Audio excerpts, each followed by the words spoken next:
hambanya Kak Mega akan bawa kita dalam doa.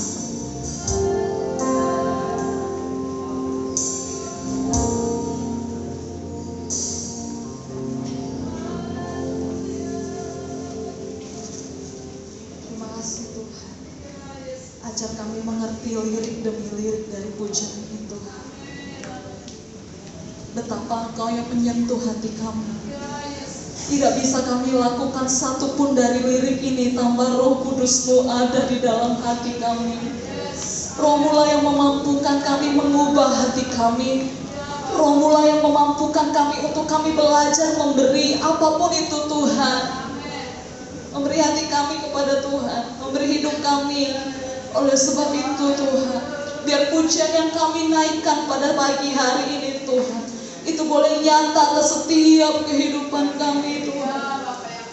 Gak bisa kami lakukan apapun di luar Tuhan. Terima kasih ya Tuhan Yesus. Terima kasih buat kebaikan, kemurahan Tuhan dalam hidup kami Tuhan. Bapak, pagi ini kami mau dengar Bapak bicara bagi kami. Ngomonglah sama kami Bapak. Sampaikan apa yang Bapak mau bagi kami. Kami siap Bapak. Kami siapkan telinga kami. Kami siapkan hati kami Bapak. Bicaralah seluas-luasnya Bapak. Tegur kami, koreksi kami. Korek sampai kedalaman hati kami Bapak. Karena tidak ada yang tersembunyi di hadapan Bapak. Semua telanjang di hadapan Bapak.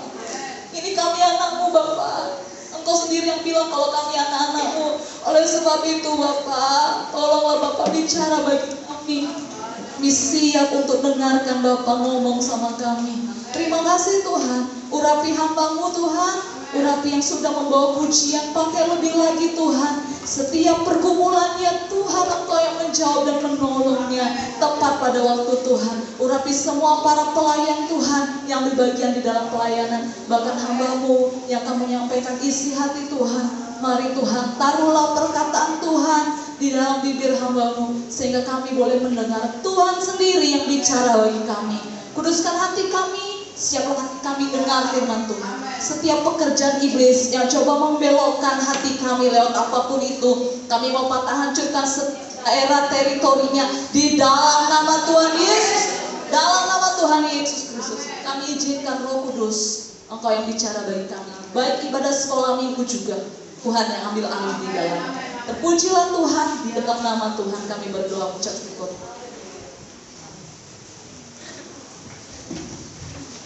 Ini saya serahkan kepada hamba.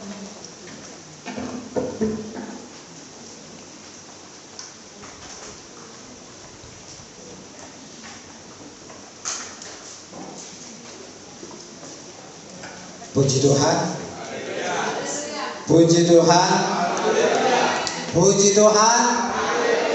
Haleluya. Ya. Terpujilah nama Tuhan kita, karena apapun yang kita katakan, apapun yang kita serukan, Yesus mendengar. Mendengar ya. Tidak ada satupun kata yang tidak didengar.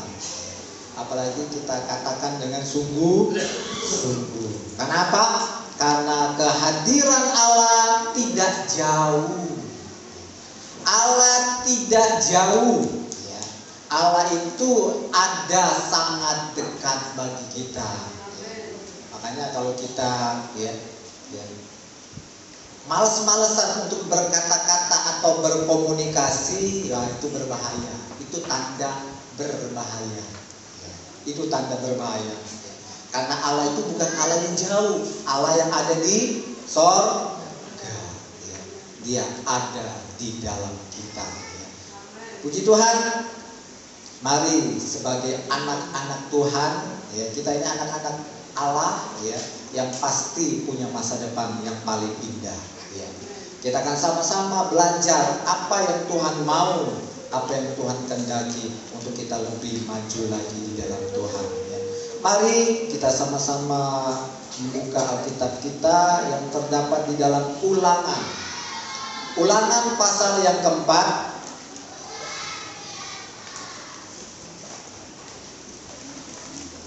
Ulangan pasal yang keempat,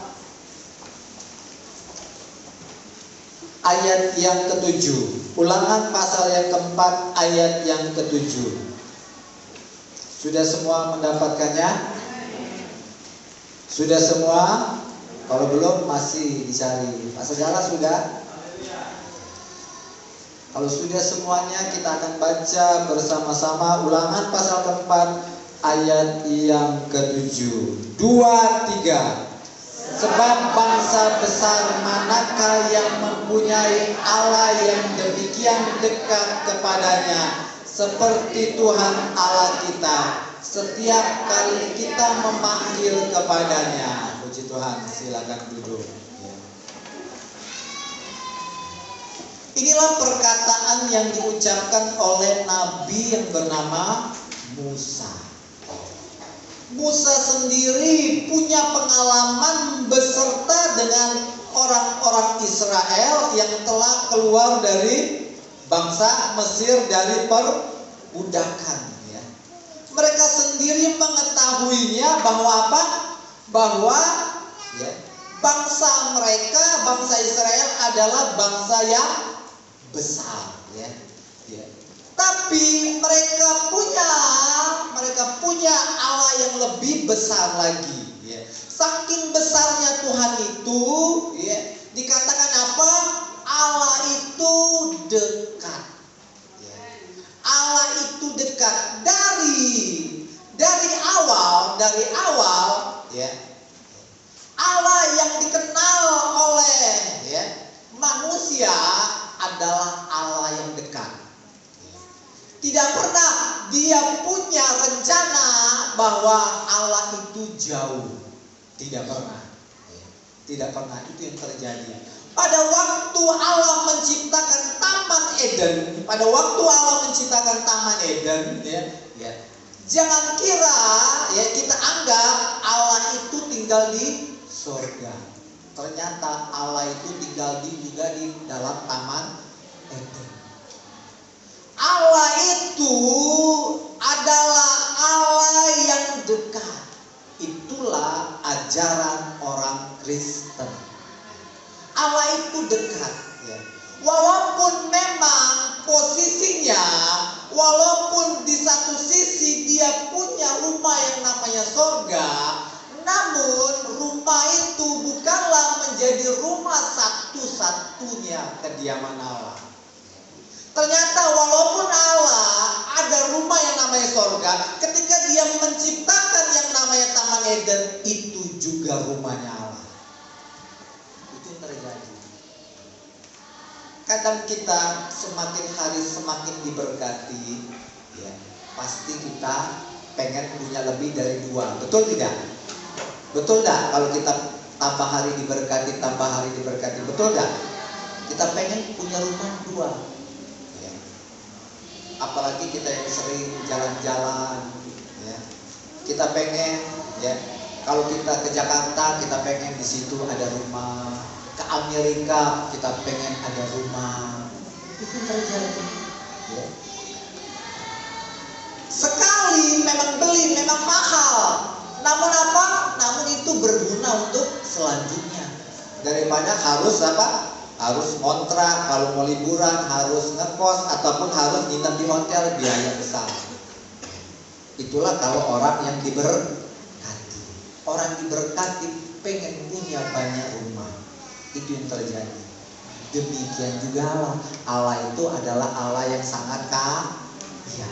Allah yang sangat kaya.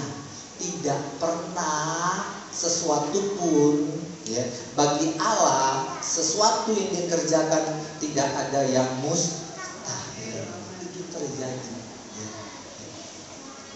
Allah itu intinya adalah Allah yang dekat bagi anak-anaknya. Ya.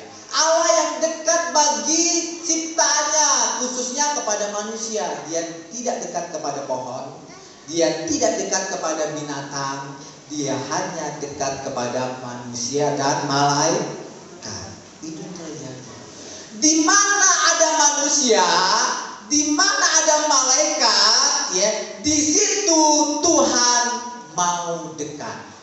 Bukan mau, pasti dekat. Itu yang terjadi. Ya. Dia tidak mau jauh dari manusia. Kenapa? Ya, dia tidak mau jauh dari malaikat. Kenapa? Karena manusia dan malaikat adalah makhluk yang lemah. Itu terjadi. Karena manusia dan malaikat adalah satu makhluk yang lemah dan makhluk yang bodoh. Itu terjadi. Makhluk yang lemah sepintar-pintarnya manusia tidak dapat melebihi kepintaran Tuhan Yesus Kristus. Bahkan 1% aja gak ada kepintaran manusia dengan kepintaran Allah. Tidak ada. Manusia itu adalah makhluk yang lemah dan makhluk yang bodoh. Karena itu dia harus dekat. Supaya apa? Karena melalui kedekatannya manusia bisa ditolong dan bisa diselamatkan. Tidak ada jalan lain. Tidak ada jalan lain. Karena manusia itu adalah makhluk yang sangat disayangi. Kalau makhluk yang sangat disayangi, maka apa? Maka Allah tidak menginginkan satupun di antara manusia binasa. Makanya jalan satu-satunya supaya manusia bisa diselamatkan, gak ada jalan lain. Hanya jalan satu-satunya Allah dekat dengan manusia. Gak ada jalan lain. Gak ada jalan lain. Hanya jalan satu-satunya, Allah harus dekat dengan manusia. Manusia tidak bisa mendekatkan diri kepada manusia. Manusia tidak bisa mendekatkan diri kepada Allah. Tidak bisa. Usaha apapun yang dilakukan tidak akan bisa.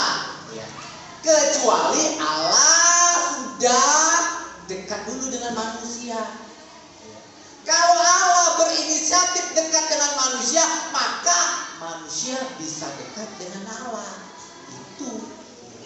Kalau Allah tidak berinisiatif untuk dekat dengan manusia, sampai kapanpun, sampai wanita berjenggot panjang pun tidak akan bisa dekat dengan Allah. Itu terjadi.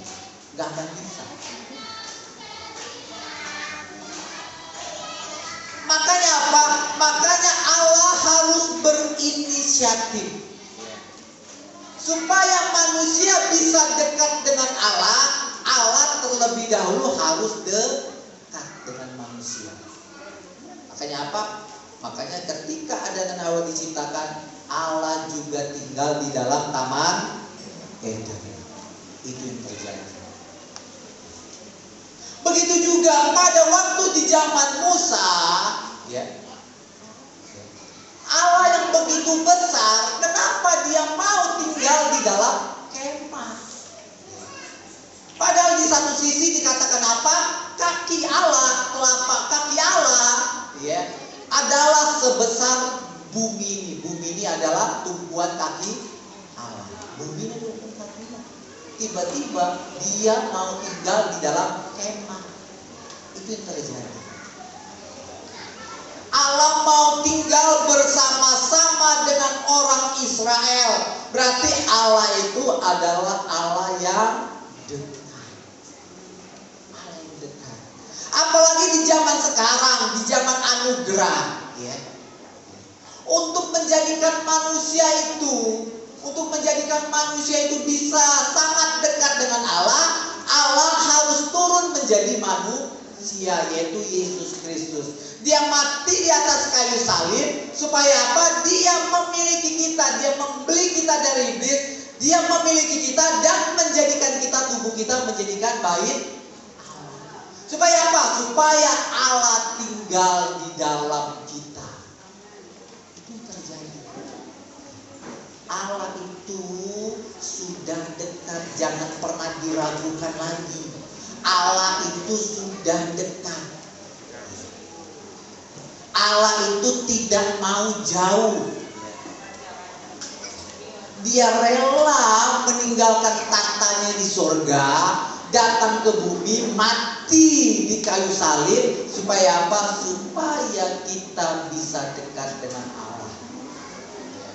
Kalau Allah, yaitu Yesus, tidak mati di atas kayu salib, tidak akan pernah Roh Kudus bisa tinggal di dalam hidup kita. Tidak akan pernah bisa. Nggak akan pernah bisa. Karena di dalam perjanjian lama, Allah itu, Roh Kudus itu hanya sekedar hinggap. Hinggap. Berarti dia hinggap di tubuh kita. Dia tidak pernah masuk di dalam tubuh kita. Dia cuma hinggap. Dia cuma berada di luar. Atau dia cuma bergandengan tangan sama kita. Dia cuma memeluk kita. Itu dalam perjanjian lama. Perjanjian lama itu hubungan kedekatan manusia dengan Allah, manusia dengan Roh Kudus. Dia hanya sekedar hinggap. Namun di dalam perjanjian baru dia tinggal. Allah itu sudah sangat dekat. Untuk supaya dekat harus apa? Harus ada pengorbanan. Harus ada pengorbanan. Darahnya tercurah di atas kayu salib. Dia membeli kita dari iblis supaya apa? Supaya dia bisa dekat. Bayangkan, dia harus berjuang. Dia harus sungguh-sungguh melakukannya di atas kayu salib. Bapak-bapak, ibu-ibu, pemuda remaja, hanya untuk Allah itu dekat dengan kita. Dia tidak pernah main-main. Gak pernah main-main. Dia melakukannya dengan sungguh-sungguh. Bayangkan, hanya untuk menjalin kedekatan dengan manusia. Itu terjadi. Jangan kita anggap itu hal yang biasa, ya. Itu adalah butuh yang namanya pengorbanan. Tidak pernah Allah itu dibunuh. Tidak pernah Allah itu dibunuh. Namun hebat kan? Hebatnya kejahatan manusia itu sehingga apa? Sehingga kita membunuh Allah secara jasmani.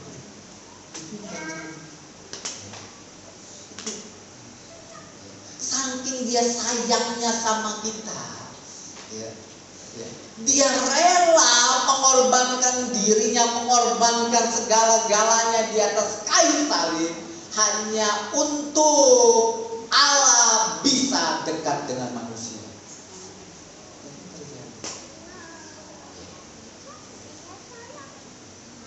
Setelah Allah sudah dekat dengan manusia, apa yang dimau oleh Tuhan? Apa yang dimau oleh Tuhan? Yang dimau oleh Tuhan cuma satu. Manusia juga harus dekat dengan Allah. Jangan hanya posisinya aja yang sudah dekat. Jangan hanya posisinya aja yang sudah dekat. Namun apa? Namun hati kita tidak dekat. Pikiran kita tidak dekat dengan Dia. Tujuan kita tidak sama dengan tujuan Dia. Belum tentu, ya. Posisi yang dekat menjamin bahwa kita sudah dekat dengan Dia. Belum tentu suami istri yang sudah 50 tahun menikah, belum tentu dijamin mereka benar-benar sangat dekat. Belum tentu. Kalau mereka benar-benar sangat dekat, tidak akan mungkin terjadi yang namanya pertengkaran. Tidak akan mungkin terjadi pertengkaran. Sama seperti apa? Sama seperti, ya, tubuh kita. Gak mungkin kan? Gak mungkin kita marah-marahin terus, ya. Ketek kita yang setiap hari bau. Gak pernah kita marahin. Oh, kapan kau di ketek ya bau ketek? Benar kan? Itu terjadi. Kapan sih nggak keluarin keringat kalau aku lagi kerja? Tapi seringkali suami istri seringkali ribut dan ribut.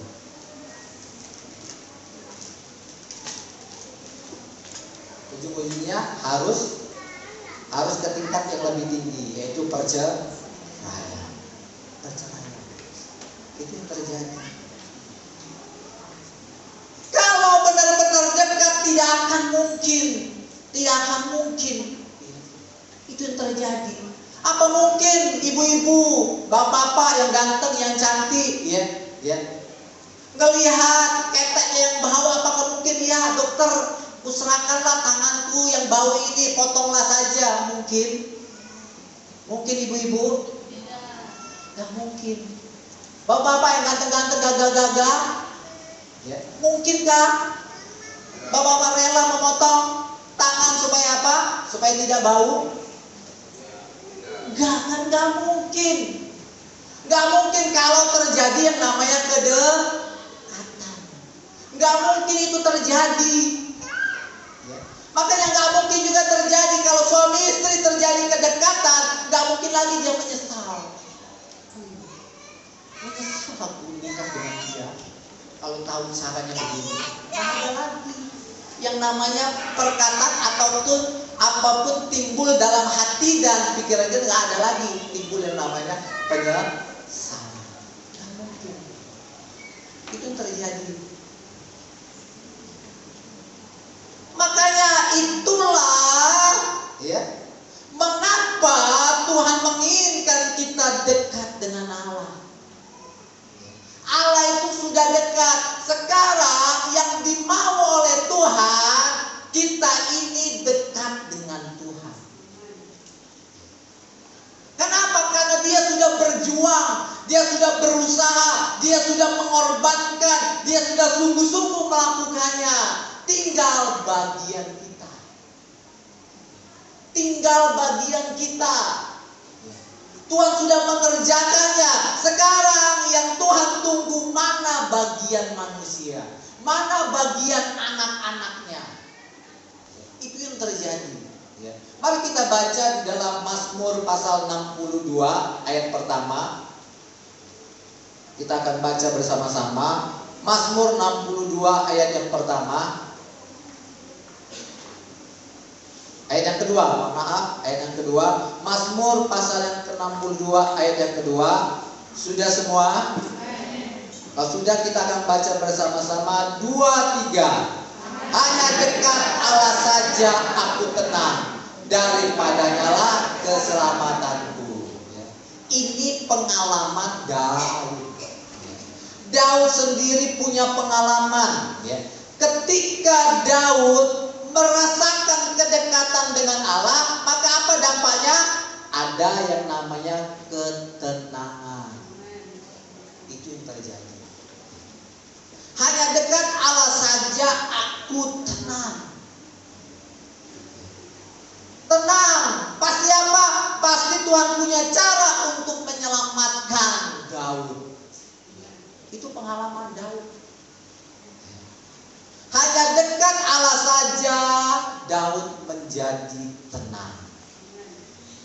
Seringkali dalam perjalanan kehidupan kita, seringkali kita dihantui dengan ketidaktenangan, alias kekhawatiran, kegelisahan, kecemasan, bahkan ketakutan. Itu yang terjadi. Kalau menurut orang dunia, bahkan orang-orang yang mengaku sudah menjadi Kristen sepakat bahwa kenapa manusia itu, apa sih penyebabnya manusia itu tidak bisa tenang? Orang dunia akan menjawab bahwa karena ada yang namanya masalah, terutama masalah itu belum bisa diselesaikan. Setiap ada masalah pasti mulai membuat manusia tidak lagi bisa menjadi tenang. Itu jawaban orang dunia, termasuk orang-orang yang KTP-nya juga Kristen. Itu yang terjadi. Apalagi yang membuat orang itu tidak tenang ketika menghadapi tekanan. Tekanan itu bisa berupa ejekan, bisa berupa hinaan, bisa berupa yang namanya penganiayaan, siksaan, tuduhan. Itu tekanan. Dan itu yang membuat orang menjadi tidak bisa tenang, membuat menjadi cemas. Cemas, anak-anak muda cemas tentang jodohnya. Anak-anak muda cemas tentang masa depannya. Setelah SMP mau kemana, setelah SMA mau kemana, setelah selesai kuliah mau kemana, mau kerja kemana. selalu dihantui dengan kecemasan. Itu yang terjadi. Tetapi Daud sendiri bilang apa di sini? Apa yang menyebabkan orang tidak bisa tenang? Apa penyebabnya? Apa? Berarti orang yang tidak dekat dengan Tuhan. Daud sendiri sudah memberitahukan kepada kita, ingat, kalau kita tidak bisa tenang, berarti apa? Ya, berarti hubungan kita dengan Tuhan tidak dekat. Itu aja jawaban yang paling simpel. Kalau kita hari ini, besok, maupun nanti suatu hari mengalami kecemasan, kekhawatiran, ketakutan, ingatkan kepada jiwamu, ingatkan kepada otakmu, ingatkan kepada diri sendiri, bahwa kamu yang salah, bukan masalah yang salah, bukan orang itu yang salah, bahwa yang salah adalah diri kita yang salah. Itu yang harus kita ingatkan kepada diri kita. Jangan menyalahkan keadaan, jangan menyalahkan orang. Siapapun tidak boleh kita salahkan diri sendiri. Itulah jawaban yang paling tepat. Salahkan diri sendiri. Kenapa? Ternyata ketika mulai ada kecemasan, kekhawatiran, berarti mengajarkan kepada kita, oh berarti hubungan saya dengan Tuhan belum dekat. Itu aja. Menyadarkan, oh berarti saya ini ternyata orang lain bilang, loh kamu enaknya dekat ya. Jadi menghadapi masalah, baru kita bisa mengenal diri sendiri. Ternyata masih belum dekat sekali dengan Tuhan. Itu yang terjadi. Kenapa? Karena sekaliber yang namanya Nabi Elia. Siapa tadi pagi sudah baca Alkitab pasti mengerti. Ya. Nabi Elia ya, juga mengalami yang namanya ketakutan. Padahal apa? Ya. Padahal Nabi Elia juga pernah yang namanya mengalami yang namanya kehebatan ketika Tuhan menyuruh Nabi Elia ya, untuk ya melakukan tanda-tanda mukjizat ya, untuk melawan 400 nabi-nabi palsu ya. Baru aja dia bisa mengalahkan, membunuh, tiba-tiba apa? Tiba-tiba ya, dianggap pasti dengan mukjizat yang Tuhan buat bagi Elia. Nabi Elia, dia pikir banyak orang bertobat. Ternyata apa? Makin keraslah ya Izebel itu, dan hendak menyuruh ya prajuritnya untuk membunuh Nabi Elia. Makanya dia lari ketakutan, lari bersembunyi. Akhirnya apa? Nabi Elia pengen yang namanya bunuh diri. Dengan cara apa? Tidak mau makan apapun, tidak mau minum apapun. Itu yang terjadi. Itu sekali bernamanya Nabi Eli ya. Orang yang namanya dikatakan nabi berarti punya hubungan yang dekat. Namun apa? Namun ternyata dia juga pernah mengalaminya. Kenapa? Karena dari situlah kita lihat, berarti kedekatannya belum sampai ke titik yang Tuhan mau. Itu terjadi. Kenapa? Karena pikiran Nabi Elia tidak sejalan dengan pikiran Allah. Dia pikir orang akan bertobat, tetapi pada kenyataannya ketika pikirannya tidak sesuai dengan kenyataan, dia marah, dia ngambek. Berarti apa? Dia tidak dekat. Pikirannya siapa? Pikiran Elia tidak dekat dengan pikiran Allah. Itu yang terjadi. Makanya dia ketakutan. Makanya dia memilih lebih baik bunuh diri. Itu yang terjadi. Bayangkan, itu sekelas nabi yang setiap hari selalu berbicara dengan Allah. Apalagi kita, itu apalagi kita, tanda petik, apalagi kita. Makanya seringkali kita mengalami kecemasan, mengalami kekhawatiran. Itu yang terjadi. Daud pun juga pernah mengalami hal yang sama, ya. Mengalami hal yang sama ketika dia berkali-kali kuat, ketika dia hendak dibunuh oleh siapa? Dibunuh oleh rajanya yang bernama Saul. Berapa kali, ya, bahwa Daud ini kuat. Ketika dia dekat dengan Tuhan, maka apa? Maka Daud menjadi kuat. Namun pada kenyataan, ya, ketika berkali-kali, ya, Raja Saul hendak membunuhnya, sehingga apa? Sehingga mulailah Daud memilih jalannya sendiri. Dia tidak mau lagi meminta petunjuk Tuhan. Ketika dia lari dikejar oleh Saul, dia tidak mau lagi mencari kehendak Tuhan. Dia mau lari ke orang Filistin. Dia lari ke orang Filistin. Dia mau apa? Dia mau mengabdi. Dia mau mengabdi. Dia mau ikut raja orang Filistin. Maka apa? Maka raja orang Filistin menjadikan apa? Menjadikan Daud hamba. Itu yang terjadi. Ingat, ketakutan, kecemasan, kekhawatiran membuat kita, ya, akan lebih memilih jadi hamba. Hambanya iblis. Jadi hambanya orang. Itu terjadi. Tuhan tidak mau itu terjadi. Makanya apa? Makanya Tuhan tolong Daud.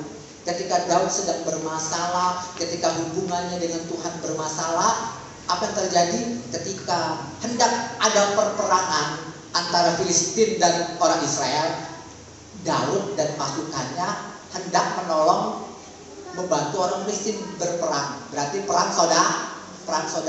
Tuhan tidak izinkan, Tuhan keraskan raja-raja orang Filistin supaya Daud tidak ikut berperang. Nanti berbahaya, nanti dia berbalik nyerang kita, gimana? Akhirnya Daud pulang. Ketika dia pulang, apa yang terjadi? Maka Tuhan izinkan orang-orang yang memberontak itu, ya, orang-orang yang suka merampok itu datang ke kota Daud. Akhirnya apa? Istri, anaknya, hartanya dirampas, diculik. Nah, dari situlah akhirnya Daud menghadapi tekanan yang besar. Aduh, istriku yang kucintai, anakku cintai, ya. Apalagi yang terjadi? Bangsa-bangsa, bukan bangsa-bangsa ya, pengikut-pengikut yang selama ini setia mengikuti Daud akhirnya memberontak. Tuhan izinkan itu terjadi, bahwa pengikut-pengikutnya marah, memberontak kepada Daud, hendak membunuh Daud dengan melempari batu. Maka apa yang terjadi? Disitulah Daud mulai mencari Tuhan. Ketika tidak ada lagi jalan keluar, di situ Tuhan mengajarkan Daud, ayo datang kepadaku. Gak ada cara lain. Makanya Daud mencari Tuhan. Dia dekat dengan Tuhan. Makanya apa kata Tuhan?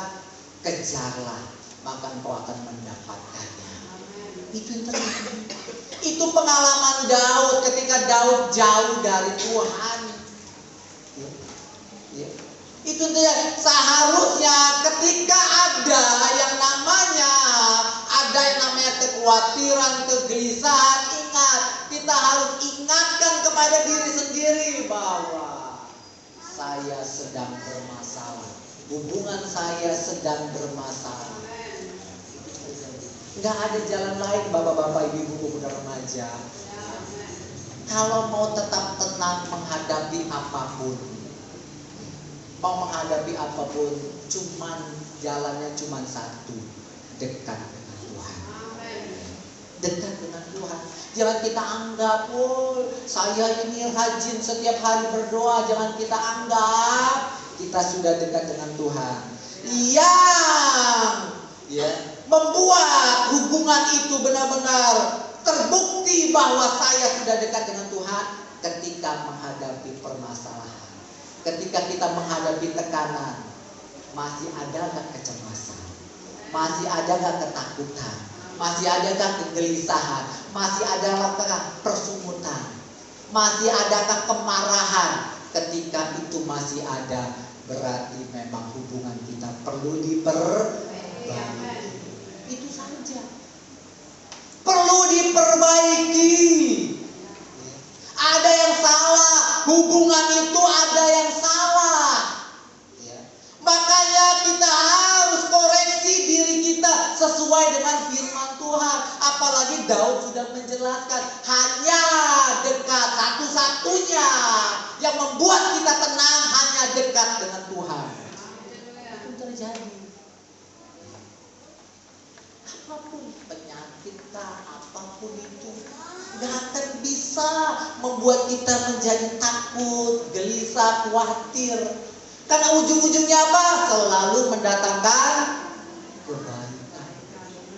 Selalu ujung-ujungnya mendatangkan kebaikan bagi kita. Itulah enaknya kalau hubungan kita dengan Tuhan sudah sangat dekat. Sudah sangat dekat. Membuat apa? Membuat kita sangat tenang menghadapi persoalan. Karena apa? Di dunia ini tidak akan pernah berhenti ada masalah. Tidak akan pernah berhenti ada yang namanya tekanan, krisis. Ya, itu terjadi. Selalu silih berganti. Dunia ini berputar. Kadang kita ada di atas, kadang kita ada di bawah. Gak bisa pungkirin itu. Tetapi yang membuat kita tetap tenang dalam segala keadaan hanya dekat dengan Tuhan. Itu yang terjadi. Gak ada jalan lain. Makanya kita harus setiap hari mendekatkan diri kepada Tuhan. Karena di dalam Tawarid, di dalam 2 Tawarid pun dikatakan apa? Mata Tuhan menjelajah seluruh permukaan bumi untuk melimpahkan kekuatannya bagi orang yang bersungguh-sungguh mencari Tuhan. Orang yang bersungguh-sungguh ingin mendekatkan diri kepada Tuhan. Itu yang Tuhan cari. Adakah di antara kita? Adakah bapak-bapak? Adakah ibu-ibu yang ada di sini? Adakah pemuda remaja yang ada di sini? Adakah yang mempunyai tekad bahwa saya harus sungguh-sungguh dekat dengan Tuhan? Itu terjadi. Maka Tuhan berikan kelimpahan. Berikan kelimpahan. Itu yang terjadi. Satu penyebabnya bahwa yang membuat kita tidak tenang adalah jauh dari Tuhan. Yang kedua, penyebabnya adalah yang membuat kita tidak bisa tenang adalah dosa. Dosa pasti membuat orang tidak akan bisa tenang hidupnya.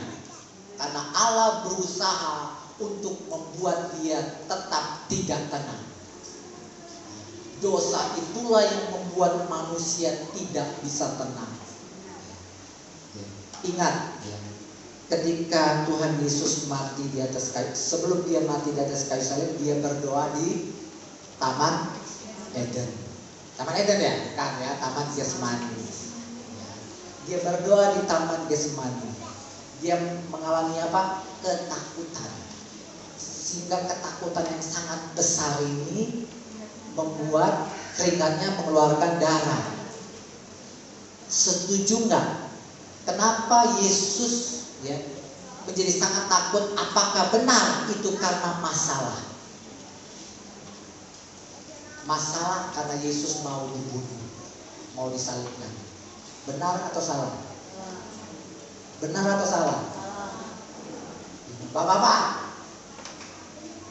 apakah benar Yesus ketakutan itu ketika dia berdoa 3 kali dia ketakutan kan? 3 kali dia berdoa ketakutan. Ya, sampai keringatnya mengeluarkan darah. Apakah itu Yesus ketakutan karena masalah dia mau dibunuh? Benar, Bapak-bapak? Benar? Benar. Ada yang salah. Ibu-ibu? Salah?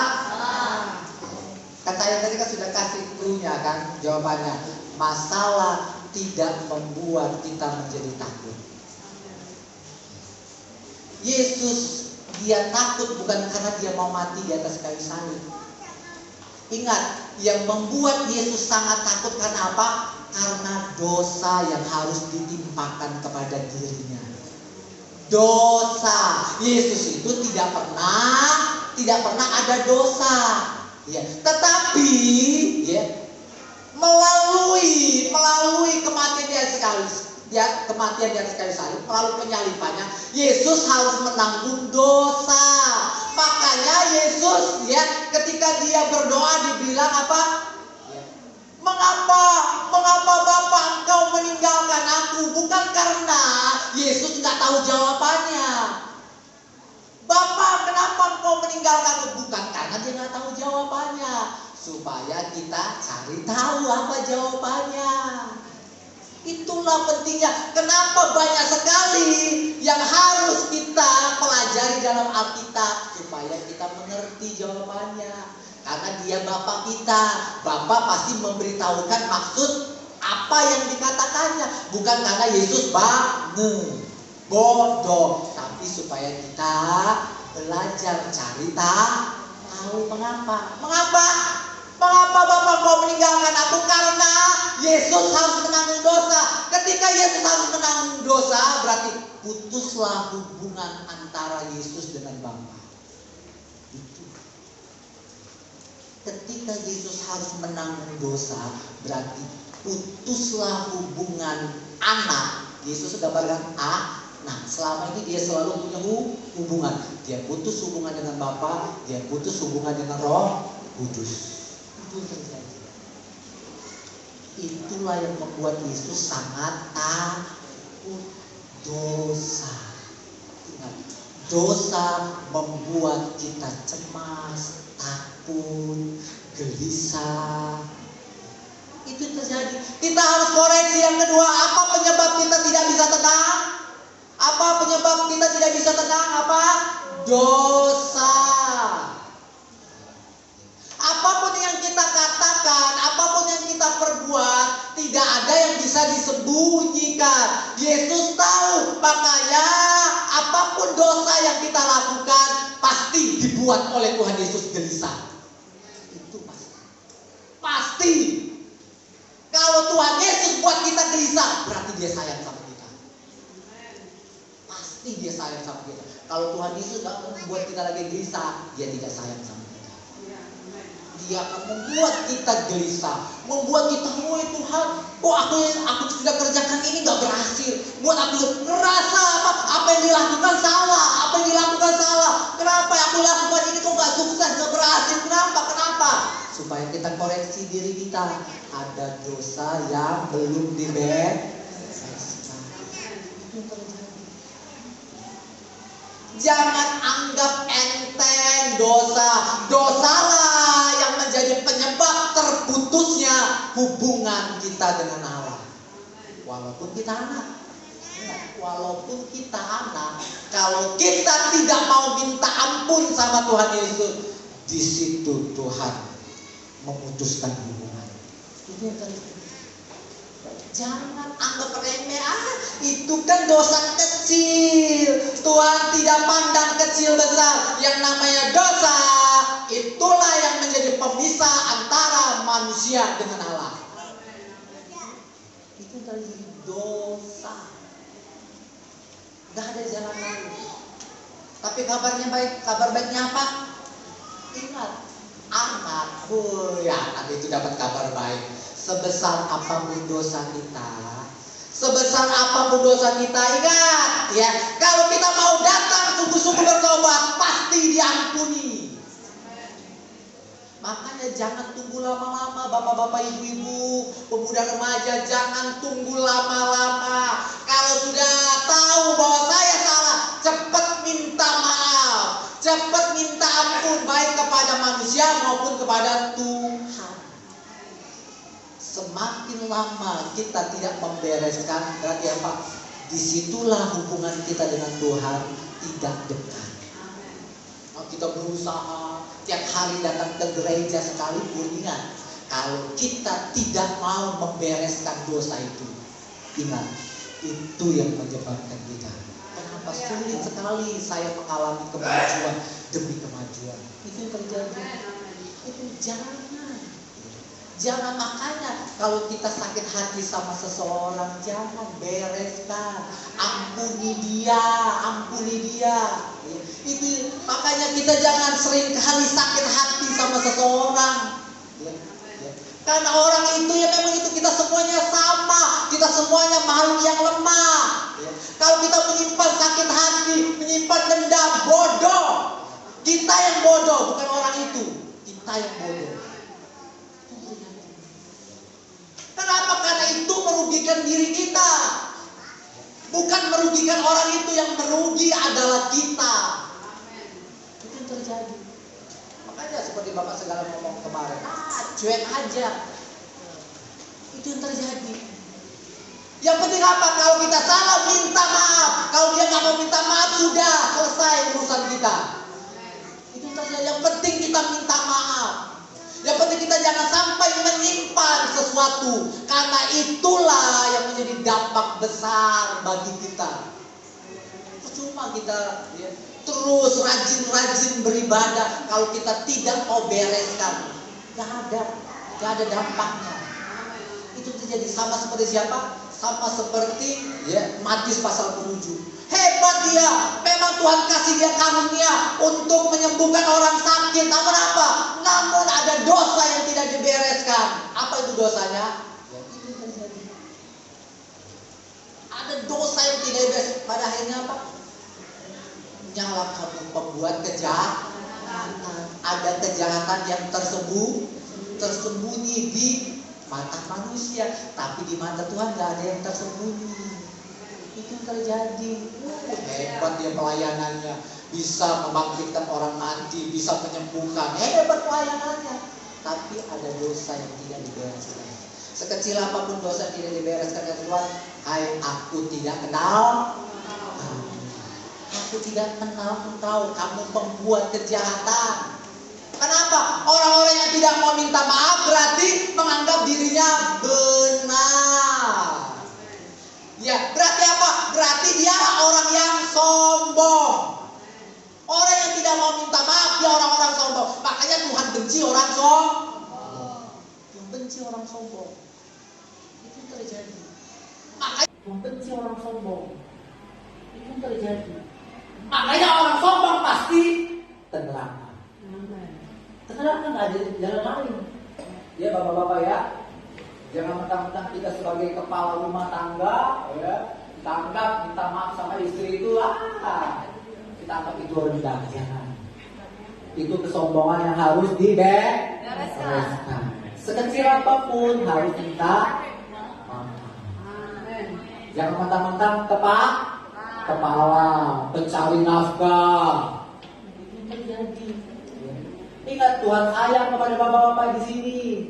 Tuhan sayang, supaya apa? Bapak-bapak lebih maju lagi di dalam Tuhan. Karena apa? Selalu ada pemberesan. Sama seperti Daud, ketika dia mulai dekat dengan Tuhan, maka apa yang terjadi? Yang terjadi Tuhan beri yang namanya kemampuan, yaitu ketika Daud mulai dia ingin melakukan kesalahan. Baru aja Daud pengen memotong puncak jubahnya, apa dia gemetar? Itu tanda apa? Bahwa Daud bersalah. Cuman motong ujungnya dari jubah itu bersalah. Kenapa? Karena kain itu milik siapa? Miliknya Saul, tidak boleh dirusak. Hanya memotong aja gemeteran. Itu apa? Tuhan kasih tahu bahwa dosa itu membuat Daud gelisah, membuat dia ketakutan. Itulah orang yang dekat sama Tuhan. Orang yang dekat sama Tuhan, sekecil apapun dosa yang orang anggap itu bukan dosa, ya kalau kita lakukan, kita mulai mengalami kegelisahan, ketakutan, tidur tidak nyenyak. Walaupun orang lain bilang apa? Wah itu baik, ini kesempatan, bunuhlah saja. Ngatain aja, bener. Ngatain, Daud aja ngatain, Saul aja gak berani. Tapi kita, anak-anak Tuhan, Oh, di depan orang puji-puji, oh bagus niat. Dia di belakang, ngatain ini dah, yo. Ngatain ini dah, yo. Ngatain ini dah, dibereskan itu. Dibereskan itu dosa. Dosa yang menghambat kita. Memang orang lain tidak benar, namun kalau kita tidak mau minta maaf, ya terputus hubungan itu. Benar, terputus hubungan itu. Bahkan sulit kita lebih maju lagi di dalam Tuhan. Jangan sampai pada waktu Tuhan Yesus datang kedua kali, kita, ore aku masih masuk ya, ore. Cuman apa kesalahan kita? Cuman apa? Kita sering ngata-ngatain dari belakang. Hati-hati, jangan anggap itu sepele. Ngatain orang dari belakang, bapak-bapak, ibu-ibu. Terutama ibu-ibu ini kebanyakan ngatain orang dari belakang. Jangan anggap remeh ibu-ibu. Ini cewek-cewek juga pemudi ini. Jangan anggap remeh ngatain orang dari belakang. Memang dia tidak dengar, namun ada suara, ada Tuhan yang mendengar. Amin. Jangan anggap remeh. Belajar seperti ini. Kalau kita dekat dengan Tuhan, maka apa untuk ngatain dia? Dari jauh aja nggak berani dia.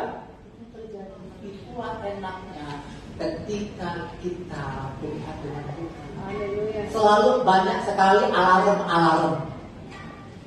Ya. Sebelum dilakukan ada alarm. Oh enaknya ada. Itulah yang membuat kita jadi tenang. Itu terjadi. Selalu Tuhan akan memperingatkan kita. Ya. Itu terjadi. Namun apa? Ketika Daud ya mulai tidak mau mengikuti petunjuk Tuhan, maka apa? Di suatu saat Daud mengalami kesalahan besar, yaitu dia mengambil istri orang lain, istri Uria, dan membunuh suaminya Uria. Padahal apa? Padahal sebelumnya ketika hubungan Daud dengan Tuhan itu semuanya beres. Semuanya ada alarm-alarm. Namun kenapa? Apa penyebabnya? Ketika Daud kenapa dia bisa mengambil istri orang lain, bahkan bersetubuh. Dia langsung bersetubuh ya. Habis itu ketahuan bahwa dia hamil, maka dia menyuruh untuk membunuh suaminya Uria. Itu yang harus kita pelajari. Kenapa itu bisa terjadi? Padahal sebelumnya semua itu beres. Apa yang menjadi penyebab? Ingat, yang menjadi penyebab Daud bisa melakukan ini kenapa? Daud tidak melakukan pemberesan di soal wanita. Daud punya lebih dari satu istri. Ingat, istri pertamanya siapa? Ayo pemuda. Siapa istri pertama Daud? Pemuda, bukan ibu. Pasti menganggap terus ya, pemuda. Siapa tadi? Pemudi siapa tadi? Remaja? Siapa namanya? Mika. Ingat, Tuhan hanya kasih perintah bahwa istri orang-orang Israel cuma satu. Namun apa? Namun Daud mengambil lebih dari satu. Itulah dosa yang tidak dibereskan. Ketika dosa itu tidak dibereskan, dia akan mengakar, dia akan lebih jahat lagi. Apa yang terjadi? Dia mulai mengambil istri Uria, mulai bersetubuh dan membunuh. Karena dosa yang dianggap ambil istri lebih dari satu itu soal yang wajar. Dibilang itu soal yang wajar. Namun apa? Malah yang menjadi penghancur keluarga Daud apa? Yang menjadi penghancur keluarga Daud keluarganya sendiri. Karena apa? Karena dosa yang dilakukan oleh Daud. Makanya apa? Makanya anak yang pertama Amnon memperkosa adiknya. Terus apa yang terjadi? Absalom membunuh Amnon. Terus apa yang terjadi? Absalom mulai kudeta. Akhirnya apa yang terjadi? Absalom memperkosa istri-istrinya Daud. Itu perbuatan dari Daud. Makanya jangan anggap dosa. dosa yang tidak dibereskan itu yang akan menghancurkan kita. Kita hari ini bisa bebas ngatain orang sesuka kita. Ingat suatu saat itu yang akan menghancurkan kita. Orang lain yang akan ngatain kita. Orang lain yang akan mengejek-ejek kita sampai kita jatuh. Itu jangan anggap remeh. Dosa apapun dosa, secepatnya dosa itu harus dibereskan. Kalau tidak, itulah yang akan menghancurkan kita. Apalagi dosa yang seringkali ya, yang dilakukan oleh orang-orang percaya, bahwa dosa tentang yang namanya harta, tentang uang. Kenapa? Akar dari segala kejahatan adalah cinta uang. Dia dekat dengan uang, jauh dari Allah. Dia mulai menghalalkan segala salah. Maka uang itulah yang menghancurkan diri kita. Harta itulah yang menghancurkan diri kita. Itu terjadi ketika kita mulai mencuri uangnya Tuhan. Maka akan terjadi mulai anak kita dikasih Tuhan, ayo curilah uang orang tua. Itu terjadi. Mulai uang kita dicuri oleh kesehatan, harus bayar kesehatan mahal, bayar kesehatan mahal. Apalagi mulai rekan-rekan bisnis kita menipu kita, banyak sekali hal-hal yang kita harus keluar. Ingat, dosa yang tidak kita bereskan itu yang menjadi penghancur hidup kita. Itu yang menghancurkan. Karena apa? Karena hubungan kita dengan Tuhan jauh. Hubungan kita dengan Tuhan jauh. Makanya Tuhan tidak mau melindungi kita. Makanya Tuhan izinkan itu terjadi, bahwa itu akan menghancurkan kita sampai kita bertobat. Makanya daun aja yang sudah bertobat aja harus mengalami kehancuran di dalam keluarganya. Oleh karena dia sepele ngambil istri lebih dari satu. Apapun yang kita lakukan, ingat, soal uang itu adalah akar dari segala kejahatan. Itulah yang akan menghancurkan kita. Jangan anggap remeh, jangan anggap sepele. Mari kita sama-sama belajar. Belajar. Ketika kita hubungan kita dekat dengan Tuhan, ya, maka itulah yang membuat kita bisa melakukan firman Tuhan. Itu terjadi ketika kita mulai dekat dengan Tuhan. Maka apa yang terjadi? Kita semakin hari semakin menempel dengan Tuhan. Sama seperti apa? Sama seperti ranting. Ketika menempel dengan pohon batangnya, maka apa? Ranting itu mengeluarkan buah-buah. Ketika kita menempel dengan Tuhan, setiap hari kita dekat dengan Tuhan, maka proses penempelan itu terjadi. Contoh, hal yang dulu aja, debu yang kita anggap sepele aja, cuma debu aja kecil. Coba kalau 1 tahun kita tidak bersihkan, apa yang terjadi? Mudah nggak kita akan bersihkan kembali? Kenapa? Karena debu itu sudah menempel, sudah menyatu. Perlu waktu lama untuk membersihkan. Itu terjadi, itu bahaya. Ya. Tapi enaknya kalau kita sudah menempel dengan Tuhan, maka akan terjadi keluar dengan sendirinya buah-buah itu.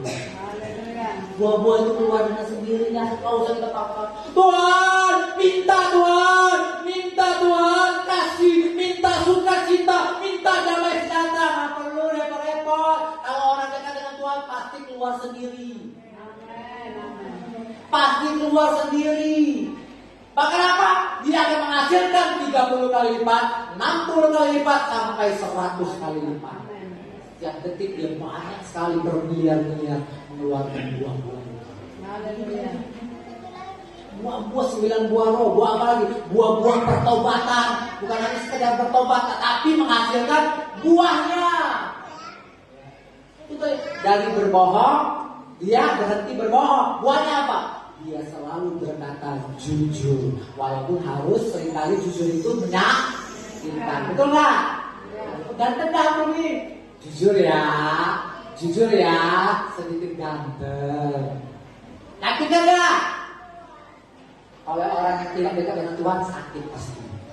Itu aja koreksi kira-kira. Bagaimana hubungan kita dengan Tuhan? Ketika kita mulai orang berkata jujur, oh kamu itu jelek, berarti hubungan kita masih jauh dengan Tuhan. Amin. Itu cara yang sederhana. Itu terjadi.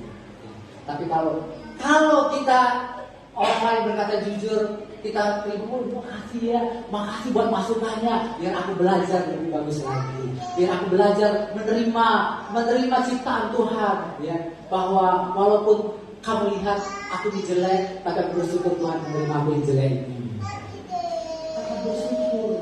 Kita orang yang hubungan dengan Tuhan dekat itu biasa, ya. Walaupun orang mau kata kita jelek, dia tetap bersyukur. Itu terjadi. Itulah enaknya kalau hubungan kita dengan Tuhan, wah, dengan tersendirinya, nggak usah dipaksa. Hubungan itu nggak usah dipaksa, itu terjadi.